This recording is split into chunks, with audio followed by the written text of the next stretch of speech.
Hola, ¿qué tal? Bienvenidos a Noticias Ourense. Hoy es martes 25 de noviembre y comenzamos este informativo repasando algunas de las noticias más importantes de la jornada. Les contamos cómo fueron los pasos de Martiño Ramos desde su fuga hasta su detención en Cuba.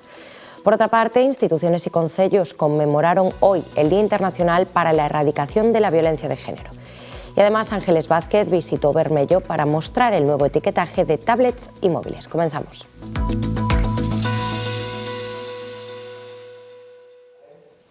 La Audiencia Provincial pidió la extradición del condenado Martiño Ramos, que logró vender sus bienes y salir de España impunemente vía Brasil, para finalmente ser detenido este lunes en La Habana. El ourensano Martiño Ramos Soto, de 50 años de edad, condenado a 13 años de prisión por agredir sexualmente a una alumna cuando era menor de edad, fue detenido en La Habana con apoyo de la Consejería de Interior del país caribeño. La Policía Nacional lo hacía público pasada las 9 de la noche de ayer, tras haber anunciado esa misma mañana que el prófugo integraba la lista de los 10 fugitivos más buscados por las fuerzas policiales, por sus cuentas pendientes con la justicia por graves delitos y su alta peligrosidad. Ramos Soto, que se refugió estos últimos meses en Cuba al saber que su ingreso en prisión para cumplir una larga condena era inminente, se presentó en sociedad como Martín Soto y cambió su aspecto. Hasta la fecha ha estado paseando impunemente por las calles de La Habana en una nueva vida en la que ha cambiado de profesión. Se dedicó a la fotografía como hobby y se ganaba la vida con un negocio de serigrafía de camisetas en el barrio del Vedado, tal como comprobó el colectivo Madres Protectoras de Madrid a través del contacto directo con mujeres de ese país caribeño a las que Martiño llegó a fotografiar. De hecho, este colectivo, en defensa de los derechos de la infancia y de las madres frente a la violencia vicaria, institucional y judicial, fue el primero en difundir en sus redes este último sábado que había dado con el paradero del prófugo ourensano más buscado tras una intensa campaña alertando de la huida del pederasta. Según la Policía Nacional, Martiño, antes de recalar en Cuba, estuvo en Brasil, a donde llegó desde Lisboa, y en Perú. Su llegada a La Habana se sitúa en el mes de julio. Su primera publicación en su cuenta de Instagram, en la que aparece con una foto de perfil en la que se le identifica perfectamente, es del 13 de julio. Entre sus últimos movimientos en Ourense figura la baja de su turismo en un desguace el 7 de ese mismo mes y la venta de un piso de su propiedad en la calle Doctor Temes en el mes de junio. El plan de huida ya estaba diseñado ante una más que probable denegación del recurso de casación por parte del Supremo. La sección de fugitivos de la Policía Nacional lo localizaba semanas después, siguiendo la trazabilidad de sus viajes y a través del Ministerio de Justicia pidió una orden internacional de detención para la extradición. España se puso en contacto con las autoridades cubanas para reclamar la detención comunicada ayer y entrega del prófugo. Martiño Ramos Soto pudo viajar a Sudamérica porque, pese a una condena por parte de la Audiencia de Ourense de 13 años de cárcel, confirmada el 28 de enero de este año por el Tribunal Superior de Justicia de Galicia, ninguna de las acusaciones, ni fiscal ni la acusación particular, acordó la retirada de su pasaporte o comparecencias judiciales periódicas, ni durante la instrucción del procedimiento penal, tras la denuncia de la menor en septiembre de 2021, ni posteriormente cuando fue condenado en primera instancia el 17 de julio de 2024, ni tras la confirmación del Alto Tribunal gallego. O Concello de Barbadás conmemora o Día Internacional da Eliminación da Violencia contra as Mulleres con varias actividades programadas ao longo deste mes e do seguinte. O Concello de Barbadás conmemora o 25N, Día Internacional da Eliminación da Violencia contra a Muller, co lema contra o negacionismo, compromiso e acción. As actividades programadas, que inclúen teatro ou obradoiros, van dirixidas a visibilizar e denunciar as moitas violencias que sofren as mulleres hoxe en día, así como a concienciar a poboación de todas as idades. Nos tempos que corren, desde novo que hai que empezar a sensibilizar os cativos e cativas precisamente desta problemática. Hai tendencias, vou chamar tendencias simplemente, que están presentes tamén no día a día e que negan o maltrato ás mulleres A violencia de xénero e, polo tanto, a sensibilización é algo esencial. A participación de todos e todas é fundamental. Que teñan coñecemento desta problemática desde o primeiro día, desde a educación infantil en sala, é sumamente importante. E precisamente elas e eles, os máis mozos, foron os protagonistas do acto central. Hoxe, 25 de novembro, Día Internacional da Non Violencia contra a Muller. Un día para lembrar que a violencia non sempre deixa marcas na pel, pero sí ten razón. Vivimos conectados, falamos, xogamos, estudamos e compartimos dende unha pantalla. Internet pode ser un lugar para aprender, para crear, para coñecer xente nova, pero tamén pode converterse nun sitio onde nace a violencia. Porque o ciberacoso comeza. Moitas veces se que ninguén o note. Un comentario cruel, unha foto compartida sen permiso, unha mensaxe que se burla, que doe, e todo se esconde detrás dun móvil. E parece algo pequeno, verdade? Unha frase, un emoji, unha risa, para quen o sofre non é pequeno, é enorme. Iso que se leva por dentro e que doe. Hai quen pensa que que non pasa nada, pero sí. As palabras importan e as pantallas non protexen. Cando alguén é víctima de ciberacoso, non pode escapar ao chegar á casa. O medo viaxa no peto. A angustia vibra cada vez que chega unha notificación. E a soidade é máis grande cando sente que ninguén se decata. Por iso hoxe estou aquí, para dicir que se nos decatamos que o ciberacoso non é un xogo, é violencia, e non podemos quedar calados. Porque calar tamén fai dano. Rir unha humillación tamén fai dano. Compartila, aínda que sexa por curiosidade, tamén fai dano. Pero podemos elegir o contrario. Podemos pensar antes de preguntarnos, isto axuda ou fai dano? Non, seríame como dixeran a min. Podemos negarnos a compartir contidos que humillan. Podemos avisar, denunciar, pedir axuda e tamén apoiar a quen está a sufrir. A Deputación lanza unha campaña contra a violencia machista centrada no uso responsable das redes sociais entre a mocidade e na prevención temperá. A Deputación de Ourense, a través da Área de Igualdade, presentou hoxe a campaña institucional do 25N, cunha acción dirixida ao alumnado de secundaria centrada na prevención da violencia machista nas redes sociais.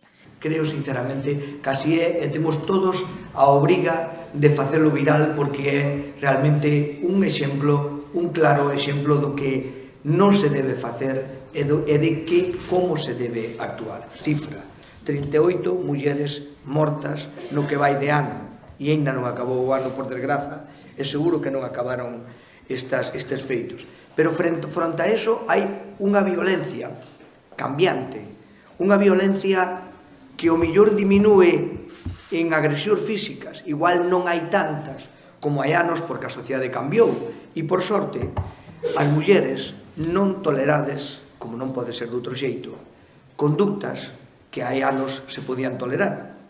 Pero hoxe, por desgracia, hai situacións que non había hai anos e hai mecanismos de control, de amenaza e de violencia que vos expuxestes aí nese vídeo.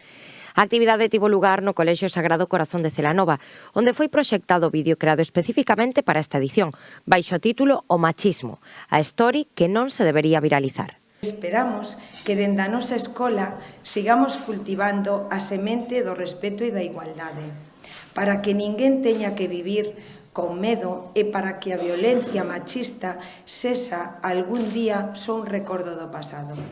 Hoxe, 25 de novembro, lembramos que a violencia machista non sempre deixa marcas na pel. Tamén se esconde en ciúmes, en palabras que danan, en límites que se cruzan, en chantaxes emocionais, en silencios que pesan ou en decisións que xa non podes tomar sen medo. É unha violencia que non se ve, pero doe, que non berra, pero controla, que non golpea, pero fere. Porque a violencia non necesita deixar marcas para ser violencia. Por iso, hoxe alzamos a voz, para nomear o invisible e para lembrar que o respeto empeza onde acaba o medo. A Área de Igualdade continuará nas próximas semanas coa difusión da campaña nos centros educativos da provincia, así como nas canles dixitais da Deputación, para promover unha mensaxe colectiva. A violencia machista tamén está nas redes, non a viralices.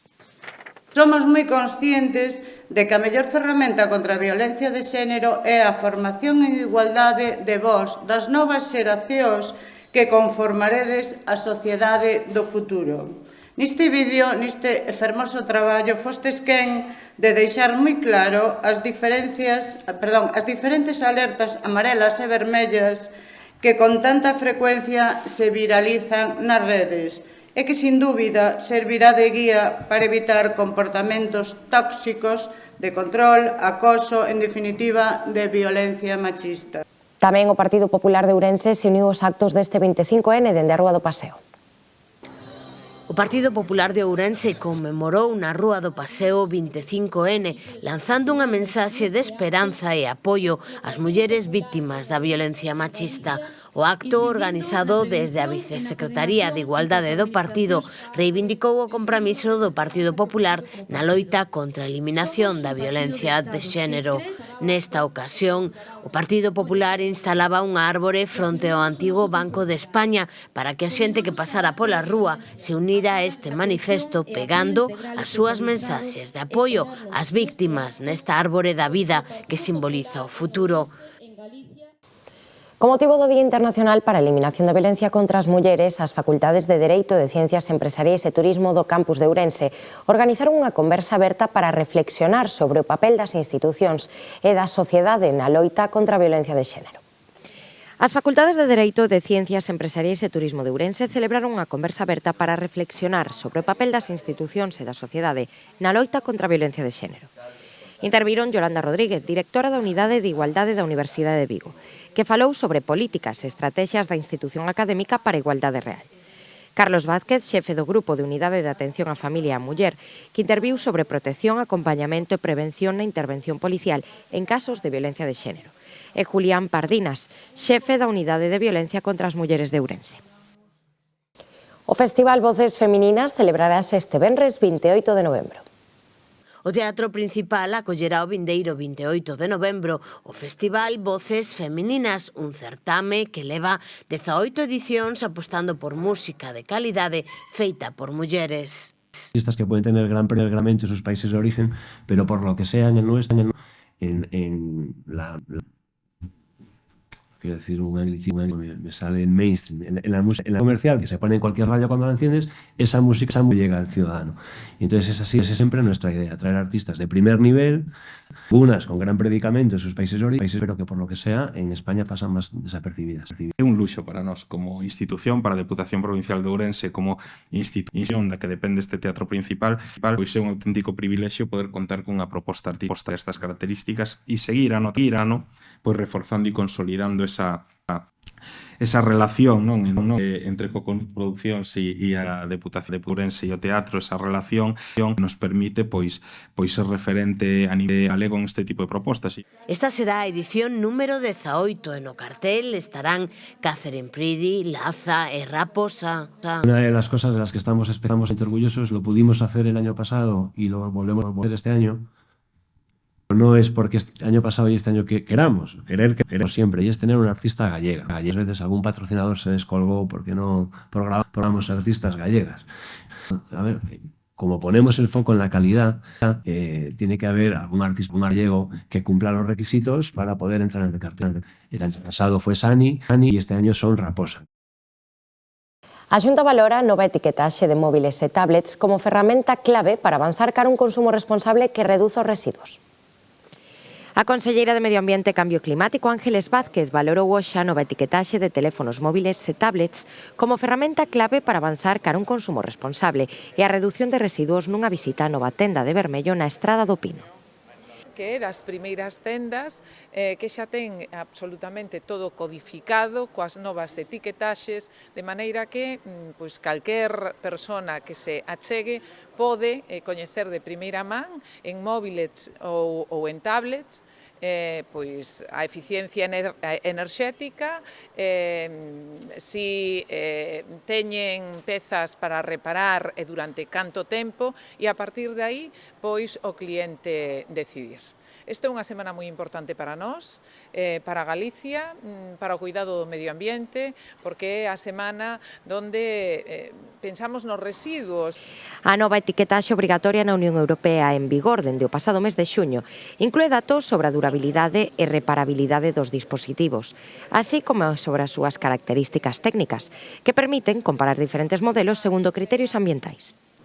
Nosotros estamos muy orgullosos de recibirla en esta nueva tienda que coincide casi con la inauguración, con su visita, y desearle lo mejor en su trabajo, que siga funcionando muy bien, porque eso va a ser magnífico para los gallegos y para Galicia.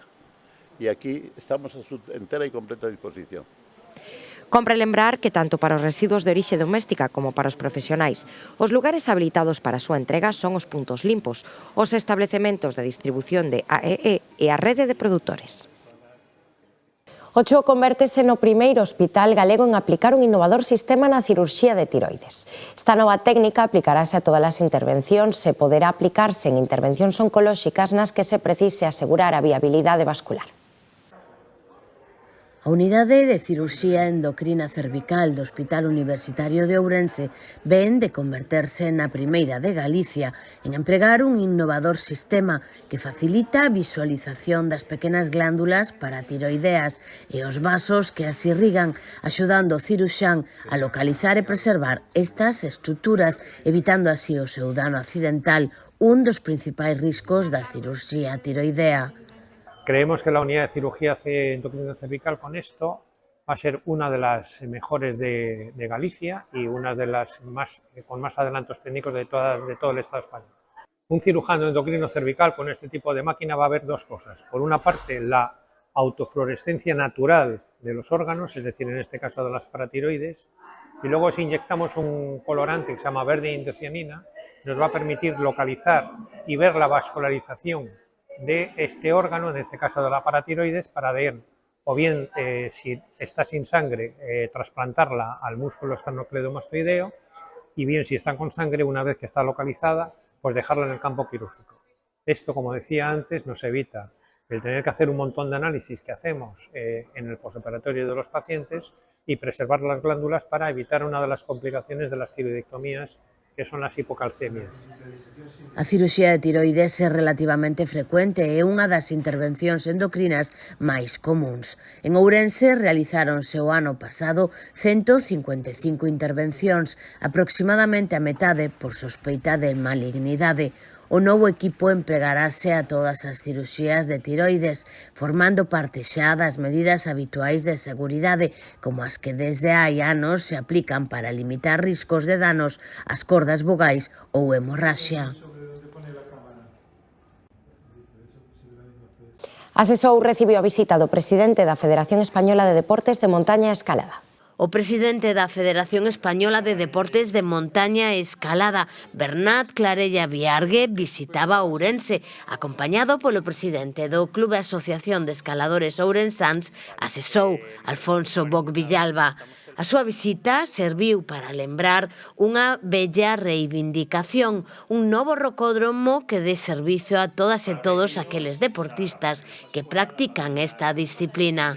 Nos últimos anos, a escalada en Ourense está a vivir un importante auxe, algo do que teñen moita culpa en a Sesou, que a día de hoxe presume de ter unha gran canteira de nenas e nenos amantes da escalada.